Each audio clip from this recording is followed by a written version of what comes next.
They appear around the globe. Unidentified objects streaking across the sky. Wow, look at that. Home video cameras capture it all.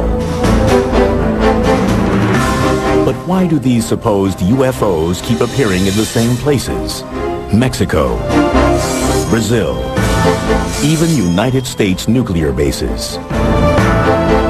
Is it a coincidence? Or are these places, these events, proof of UFO hotspots?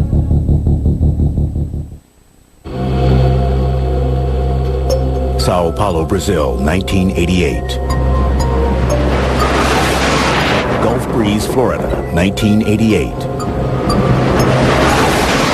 Las Vegas, Nevada, 1990. Mexico City, Mexico, 1991. Wow! Whatever it is, it's something strange. What do all these cities have in common? There are so many UFO sightings reported in these places that they are all considered to be UFO hotspots. A UFO hotspot would be an area that represents a high number of sightings of abnormal or unusual aircraft that are unidentifiable. It's been long recognized that UFO sightings tend to come in waves. In other words, there's an area of the country or the world where the number of UFO sightings increases for some unknown reason. There are theories about why these areas seem to attract UFO attention. To some, the reason is the natural forces of the Earth, like volcanoes and earthquakes. The UFOs appear to be observing us. Well, the UFOs have come to certain spots because of what's going on at the time. One of the things that seems to stimulate UFO activity is a major disruption in the Earth. Still others believe that human behavior is at the root of these sightings. One of the things that has to do with hotspots is that once somebody notices something, then others are going to look also. That you may not pay much attention to your surroundings. Someone says, gee, last night there were 3 mysterious lights went by. The next night you're going to be watching, and there's a much better chance that you're going to see them than if you're just sort of walking along looking at your feet. According to the National UFO Recording Center, there have been more than 13,000 UFO sightings in the United States since 1990, making such places as the mysterious Area 51 in Nevada, Washington State, and Florida UFO hotspots. Still, with reports of UFOs coming in from as far-flung locales as Quito, Ecuador, Haifa, Israel, Stuttgart, Germany, and Sydney, Australia, America doesn't seem to be the only place getting these unexplained visits. Many people don't realize that UFOs are not seen only in the United States. They're seen all over the world. There are hotspots all over the world. Brazil is one of those hotspots. With 549 sightings, Brazil was second only to the United States in reported UFO activity in 2001. And unlike America, where UFO reports are traditionally met with skepticism, Brazil has a strong tradition of accepting UFO sightings and even publicly conducting government investigations. Generally, South American countries are more open to this type of thing. There are other cultures that are more tolerant of people's perceptions, their emotions. They're more open to events that may be part real, part mystical, and they do not have the same strong norms, you might say, against reporting unusual or paranormal kinds of experiences. We also have to think in terms of the kinds of religions that predominate, in that if you have religions that make opportunity for saints and angels and things like that, the idea of powerful visitors from afar is, I think, much more easy to accept.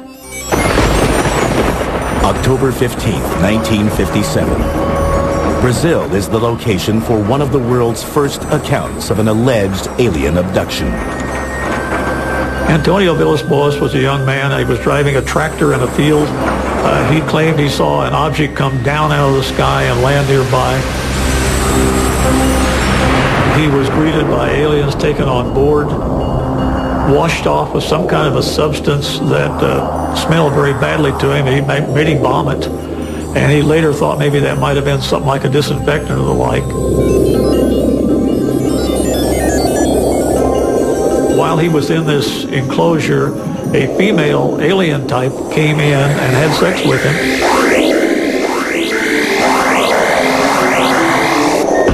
And then went away, and he was dumped back out. To many, this seems like an outlandish story. But V.S. Boas' reluctance to profit from the incident lends the tale an air of credibility in many quarters. And several months after the incident, the story gets some scientific backing when he is diagnosed with radiation poisoning. He is examined by Dr. Olavo T. Fontes, a professor of medicine at the National School of Medicine of Brazil. One of the very important people in Brazil was a Dr. Olavo Fontes.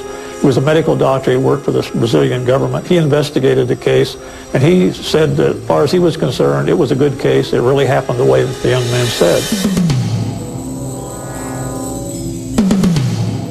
Less than 6 months after the alleged Vilas Boas abduction, the Brazilian Navy has a well-documented encounter with a UFO. In February of 1958, aboard the Almirante Saldanha, a civilian photographer named Almiro Baruna takes 5 photographs of what seems to be a ringed, oval-shaped object. The photographs are shown to Juscelino Kubitschek, the president of Brazil. Not wanting to keep this information secret, Kubitschek releases the pictures to the public, and they soon appear on the front pages of the nation's newspapers. That particular UFO was never seen again, but UFO incidents like that on board the Almirante Saldanha continue to be reported to this day in Brazil. In the mid-1990s, Brazil's UFOs again make worldwide headlines. On January 20th, 1996, it is alleged that extraterrestrials were recovered in Varginha, Brazil. The emergency personnel were called in. They were able to recover one of them for certain, as rumor has it, and allegedly took it to a local hospital. According to unconfirmed reports, government doctors perform an autopsy on the alien. And of course, from this point, the trail goes cold, and no one is quite sure as to where that particular ET or alleged ET had disappeared to. Despite several purported eyewitness accounts, the Brazilian government, which has been so forthcoming in the past, denies the Varginha encounter and that an alien was ever captured. Everything that was in any way connected with this sighting somehow vanished. Ironically enough, after this creature was allegedly recovered, there was a high number of UFO sightings in the area. While most experts doubt the veracity of the Varginha ET incident, the long persistent history of UFO sightings in Brazil is harder to ignore. One curious theory proposes that the ongoing destruction of the Amazon rainforest may be attracting extraterrestrial attention. If you were to look at Brazil from space, Atlanta for CSA-CP. You would see that a vast area of that remote land is on fire. They're burning off the rainforest. That's changing the whole ecology of the planet. If you were observing a planet and what's going on there, you would definitely want to look at Brazil. And that seems to be the case.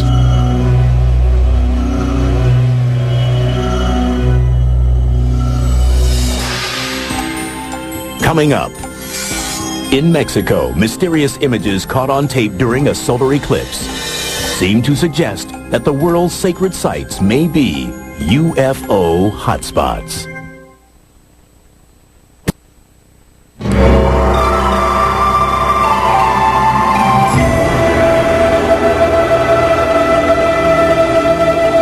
Mexico is a land with a sacred past.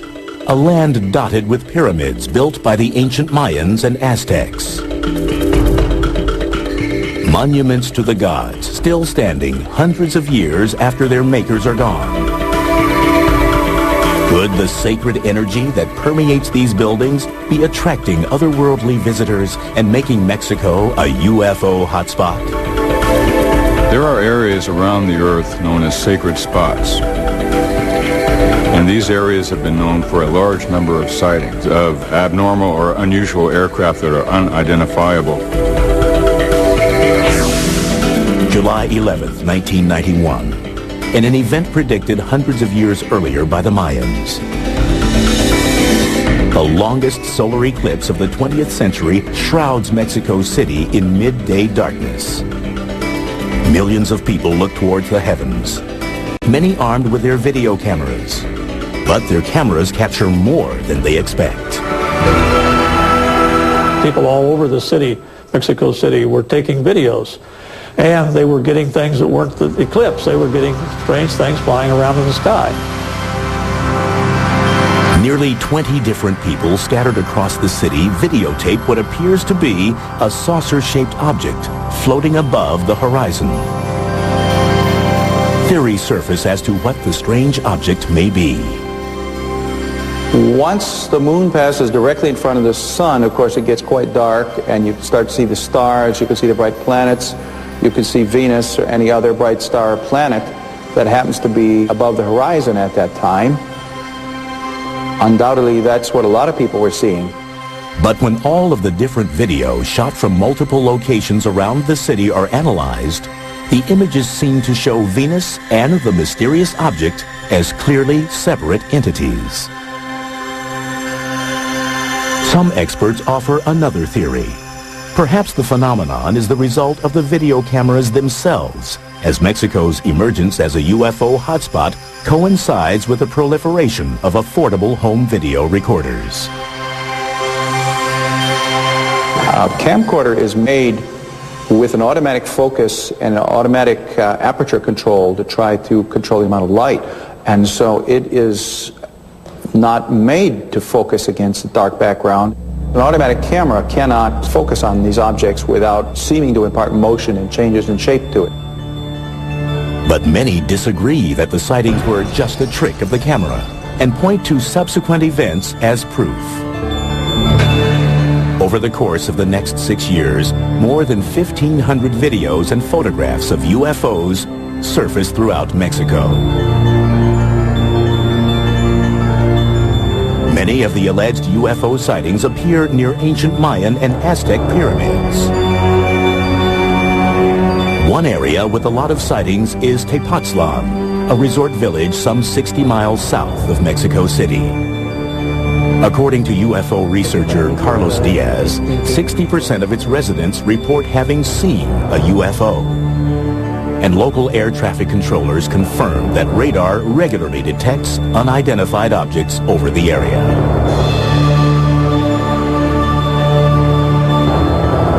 Tepoztlan is chiefly known for its ruins of a 14th century Aztec pyramid. To some ufologists, ancient sacred spots like this one represent power points that may be attracting UFO activity. There are many power spots around the world where there's certain geological activities and fluctuations in the fields. You might call them vortexes or portals, where there is a lot of UFO activity. Some believe that extraterrestrials have used these portals to enter our world, and also that they may have actually been responsible for the construction of some of the world's ancient sacred sites, including the Great Pyramid in Giza, Egypt. There's less than 2/100ths of an inch tolerance between the stones. The tolerances to which it's built exceed the tolerances that we use in our space capsule. The more you study the Great Pyramid, the more you begin to realize there was something going on there that goes beyond our understanding. More than 4,000 years old, the pyramid is built from over 2 million stones. Each side is perfectly oriented to the cardinal points of the compass: north, south, east, and west. The maximum error between the side lengths is astonishingly less than 0.1%. People have looked at these structures and said, well, you know, they must have built these with some idea of making contact with aliens, or the aliens have somehow helped them build these structures. Another theory is that both the ancient architects who built the sites and the alleged UFOs who visit them are attuned to a supposed geomagnetic energy force called ley lines, a grid-like pattern that covers the entire Earth. Ley lines are geometric, they're like fields or lines of energy, and there's all kinds of intersections of certain ley lines which seem to create magnetic anomalies. Ley lines have also been linked to tectonic activity, the movement of the Earth's plates, a force that results in earthquakes and volcanoes, and provides another potential explanation of UFO activity in Mexico. One of the reasons I believe that Mexico City is indeed a hotspot for unidentified flying objects is due to the volcano that's near Mexico City, where large numbers of legitimate unidentifieds have been filmed.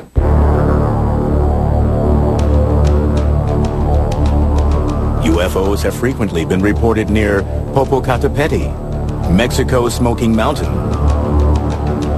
They've been keeping a camera on that mountain ever since it started erupting, and they've been finding in those pictures very clear disc-shaped objects. Now, some people have tried to explain them as rocks that are blasted out of the volcano, and they take an aerodynamic flight path and look like there's something flying when they're not. That's pretty hard to believe when you see the direction they actually go. They come down and toward the mountain rather than going up from the mountain. Why would UFOs hover over volcanoes? One theory proposes that high levels of hydronium ion, also called H3O, are typically found in places with increased geological activity, like volcanoes. H3O has an extra hydrogen atom in it, and that extra hydrogen atom can be split off and used as hydrogen fuel or for energy. And it's in the splitting of this extra particle that you can create a fusion effect. It's possible that these UFOs may be harnessing this type of energy for their systems to perhaps propel themselves through the atmosphere. So perhaps UFOs are interested in Mexico more as an intergalactic gas station than for its sacred ancient structures.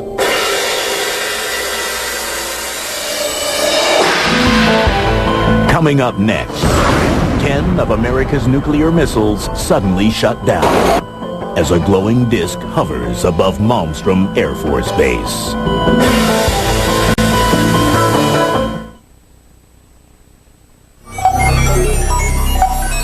As the control center for some 221 Minuteman intercontinental ballistic missiles, Malmstrom Air Force Base near Great Falls, Montana, is an essential part of the nuclear arsenal for the United States. For decades, Malmstrom and other strategic air command centers like it have been the primary potential targets for the country's enemies. But many UFO experts wonder if these bases have also been attracting a different kind of attention. Are America's nuclear installations UFO hotspots? One interpretation of UFO activity is that these entities, assuming that they are entities, are interested in our technological development. We're a very violent species, as you know if you watch television at night. So that alone is a reason that they would have to pay attention to what we're doing. March 16th, 1967. Reports of UFOs at Malmstrom seem to demonstrate an extraterrestrial interest in America's nuclear forces. The way it happened, according to Robert Salas, who was stationed underground in one of the missile complexes, was that he received a phone call from a security guard up on ground level, saying, in effect, that there was a large, red, glowing, disc-shaped object hovering in front of the facility. And the guards were extremely frightened about this, as you can imagine. He kind of laughed and sort of said, you know, back off. A security guard called a second time, saying, even more panicky, that the UFO was now hovering right outside the gate and was very close. They were observing the status board in the launch complex, and they noticed that the missiles started going offline. Clunk, clunk, clunk, clunk, clunk. 10 of the missiles, one at a time, just boom, boom, boom, boom, shut down. The missiles quit functioning. So we were really out of business as a nuclear deterrent at that time. The incident at Malmstrom is neither the first nor the last time that the security of the United States nuclear sites is supposedly compromised by a UFO incursion.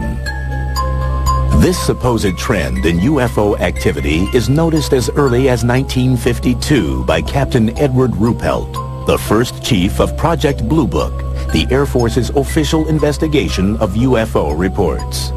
Ruppelt discovers what he calls an ominous correlation between UFO sightings and the locations of the nation's nuclear facilities. If you're in the military and someone is displaying an interest in your strategic capabilities, it's an alarming situation. It raises national security questions. A lot of investigation went on to determine what could happen. The Boeing company that was responsible for some of the equipment was involved. The U.S. government was involved in investigations. The actual reason for so many missiles going down simultaneously was a big puzzle.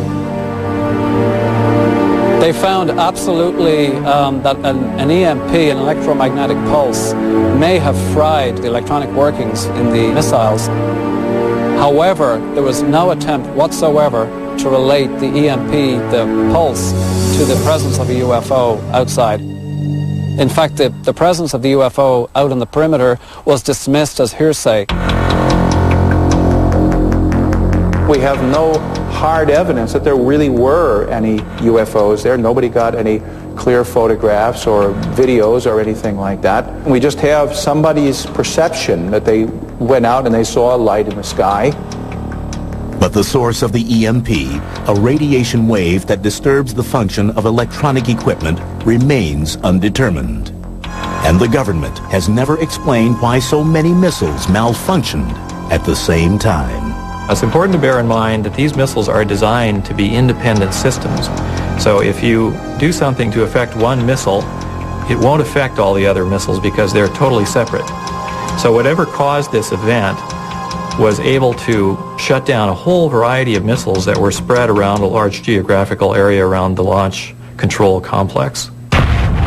Fewer than 10 years later, 5 Strategic Air Command bases, including Malmstrom, are placed on high priority alert as a result of repeated reports of UFOs over nuclear weapons storage systems. In 1975, right along the northern tier frontier, in many of the different Air Force bases, Falconbridge in Ontario, Canada, Loring Air Force Base in Maine, Woodsmith Air Force Base in Michigan, Minot Air Force Base in North Dakota, and Malmstrom Air Force Base in Montana, all experienced a series of unidentified objects.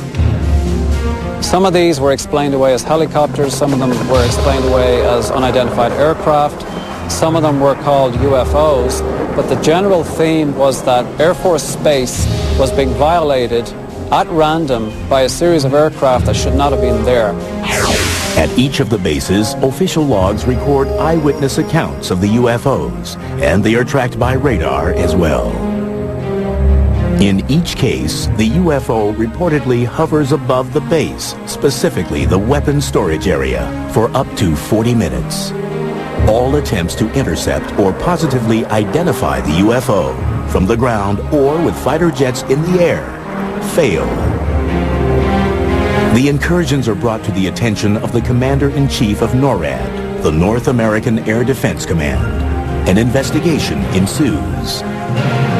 The initial thinking behind the unidentified objects over the Air Force bases in the northern tier was thought to be potentially Russians or else some other enemy. The only information we have is that the eyewitnesses described objects that behaved in a very unusual fashion. They glowed red, for example, and it doesn't sound like any technology that the Soviets had at that time.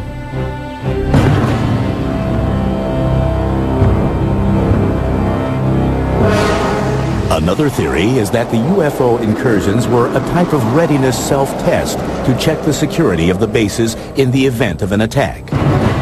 But if it was a test, the bases performed poorly. The Air Force personnel were completely at sea as to what was happening. They were actually calling the law enforcement people in Great Falls, Montana for help because unidentified aircraft were buzzing them in missile-controlled silos. They had no idea what was going on.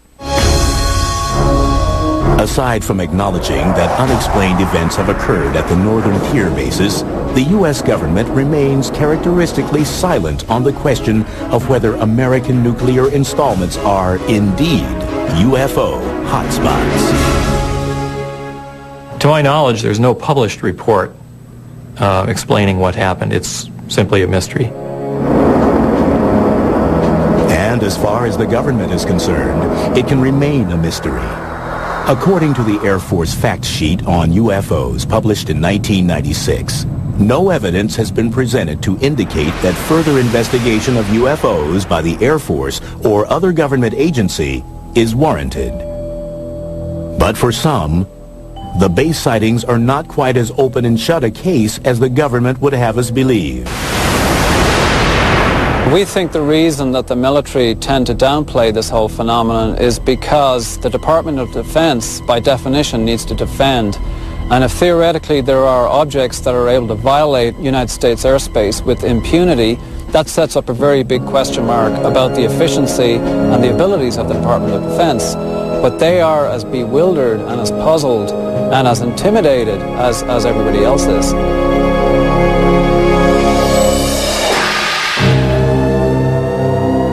Coming up, amazing photographs and multiple sightings in Gulf Breeze, Florida divide the UFO community. Is it a hotspot or an elaborate hoax?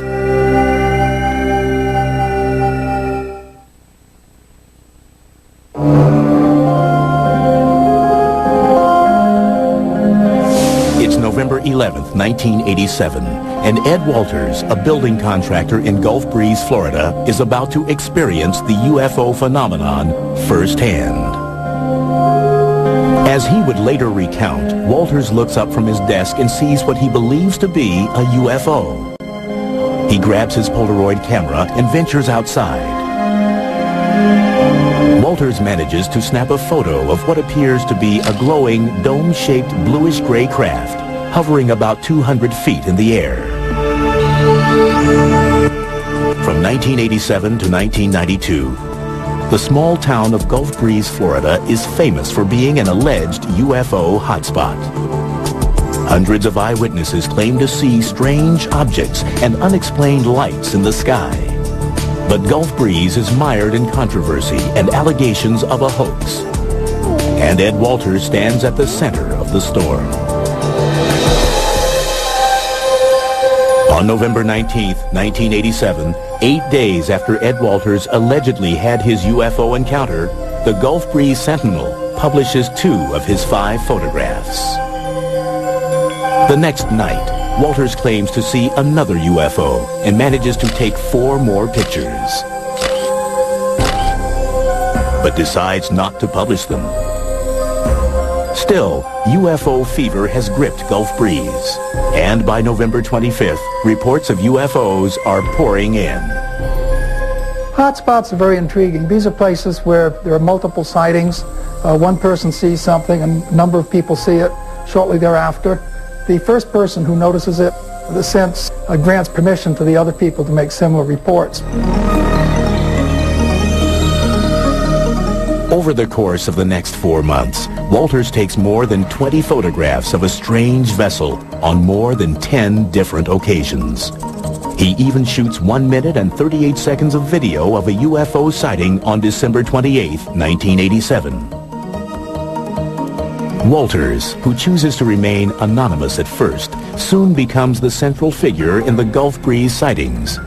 But he isn't the only one who is seeing strange things in the night sky. Pensacola area, Gulf Breeze area, is not just Ed Walters. There were literally over 130 UFO incidents involving more than 200 witnesses in this area. And Ed Walters was only involved in 34 of those incidents. But it is Walters whose photographs and claims attract the attention of MUFON, the Mutual UFO Network, a non-profit organization that studies UFO phenomena. In February 1988, MUFON provides Walters with a specially designed tamper-proof camera in order to authenticate his UFO experiences. It was a multi-lens camera that could take more than one view at the same time. We bought new film, we put it in that camera, we had it certified as new. We had closed the camera, sealed it with wax. He was allowed to use the camera, and he did get some pictures. It was, again, open then under security conditions. The films were developed, found things on the film, and there's no way he could have faked that one. By the end of 1988, 7 different MUFON investigators have analyzed the evidence in Gulf Breeze. Meteorological and site survey analyses conclude that the photographs were likely to have been taken on the days and at the times that Walters alleges they were. Walters himself passes a battery of examinations, including 2 polygraph tests. MUFON, satisfied that Walters' claims are real, officially authenticates the Gulf Breeze sightings.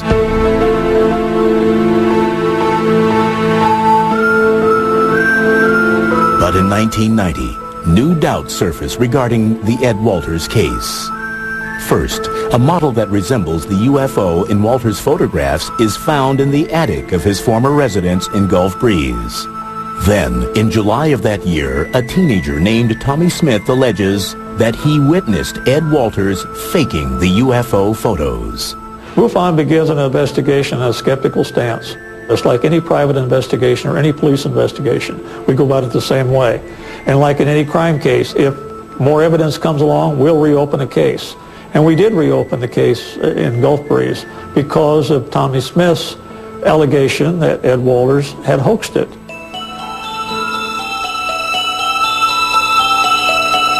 MUFON sends 2 new investigators, Rex and Carol Salisbury, to Gulf Breeze.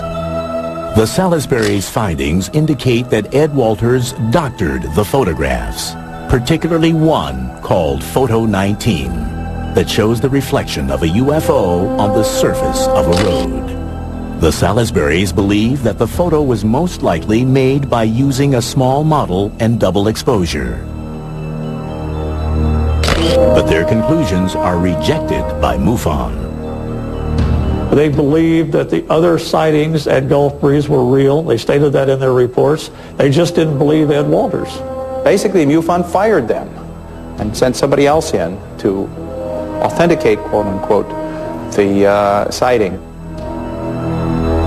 The new investigator, named Gary Watson, questions the veracity of Tommy Smith's testimony.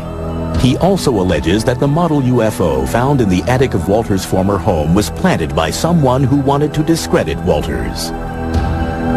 Watson concludes that Ed Walters' photos and story are true. Despite the controversy over the Walters sightings, reports of a new UFO begin to emerge in Gulf Breeze. Instead of looking like ships or vessels, the new sightings are characterized differently. There were various kinds of lights that were seen. Big red globes, little white lights, some lights that maneuvered, some hovered, some shot away, some just disappeared. Wouldn't you know it? From 1990 through 1992, residents of Gulf Breeze see the strange lights so often that they give them a nickname, Bubba. They organize sky watches, and by 1992, there are 170 recorded UFO sightings of Bubba. But then, in 1992, the lights disappear as mysteriously as they had appeared 2 years earlier. The lights have never been explained, and the Ed Walters case still divides the UFO community. Although strange lights are still occasionally seen in Gulf Breeze, it is no longer considered to be a UFO hotspot. Whatever supposedly was going on in Gulf Breeze, it's not going on anymore. Oh, look at that. Look look at that. Oh, it doubled. There it goes. It's doubling. Up next, a Washington State man claims to be living in the middle of one of the world's major UFO hotspots.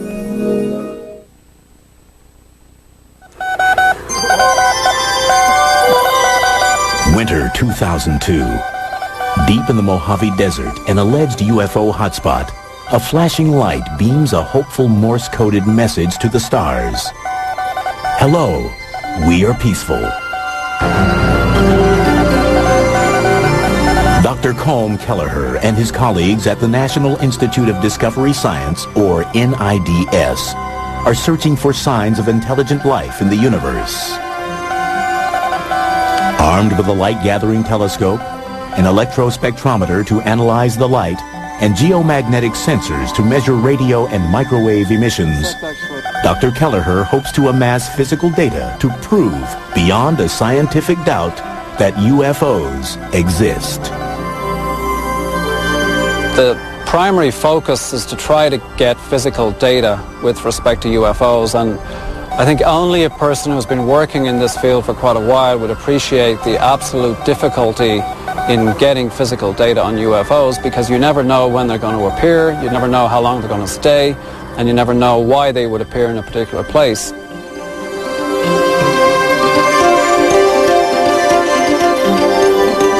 NIDS operates a 24-hour hotline for UFO sightings. And although 95% of the accounts turn out to be IFOs, identified flying objects, like airplanes or weather balloons, there is still the 5% that defies explanation. And that 5% is what interests Dr. Kelleher.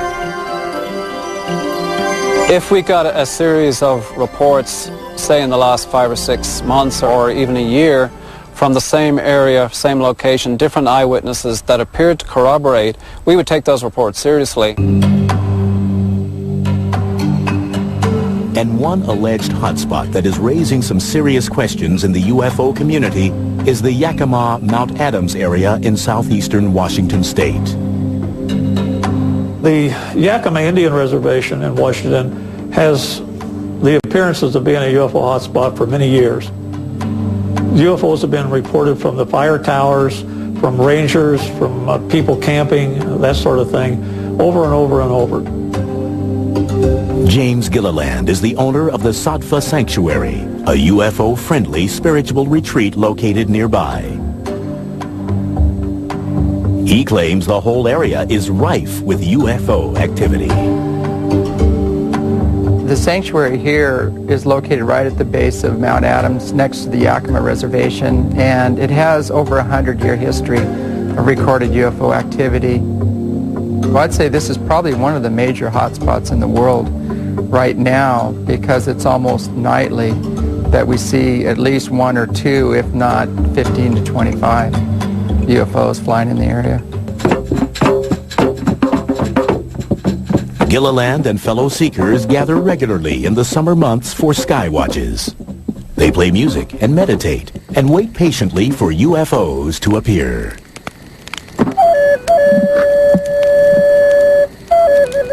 They're looking for people that are very spiritually aware, that have kind hearts, that love people, love humanity and the earth. And those are the ones that will be ambassadors to bring forward their message, because those people have risen to the occasion. As Gilliland and others see it, the anomalous lights that appear above his property exhibit both intelligence and intent. What these ships are doing, they're inquisitive, they're morphing, they're responding to lights, they're responding to the telepathic messages of those people on the ground. Whoa! There we go. We got it. That was a good one. We actually have some that morph from a round object to a triangle when we draw a big triangle in the sky, and then it goes back to a round object and then leaves again with multiple witnesses.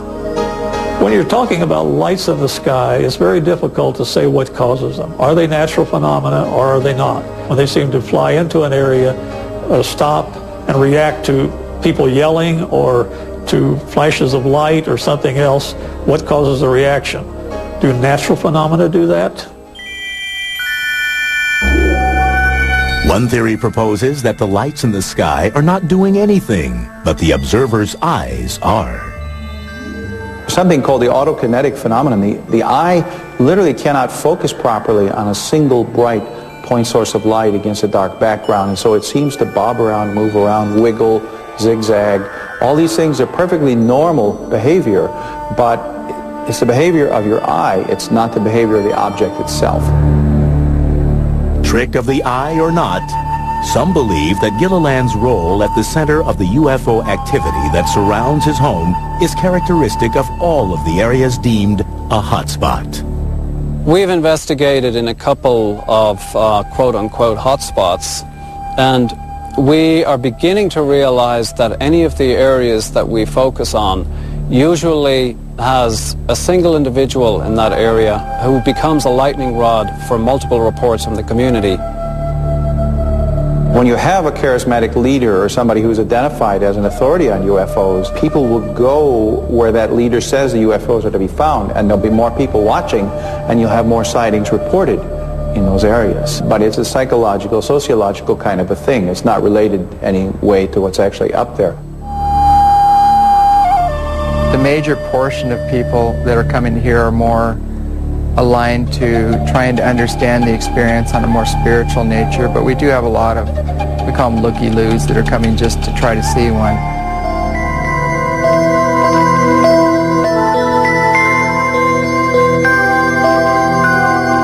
That there are strange, often inexplicable phenomena in the night sky is undeniable.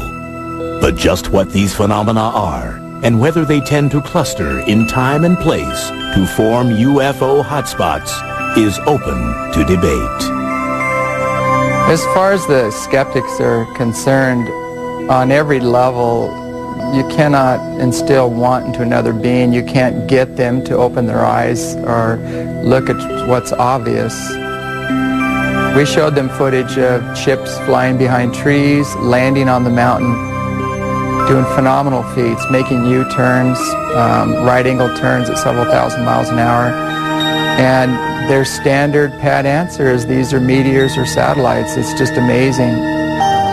We don't want to feel that we're alone in the universe. We don't want to feel that life is without a purpose. We don't want to feel that there's nothing out there in the way of a mystery.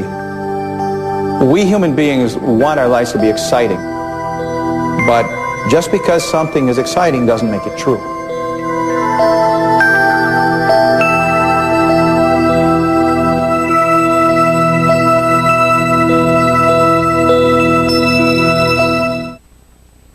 Space, the final frontier. Will we ever colonize it like we do in the movies? What are the dangers that lie in wait for us? Join us for an entire weekend as we separate science fiction from science fact. Final Frontier Weekend, tonight at 8 p.m. as only the History Channel can bring you.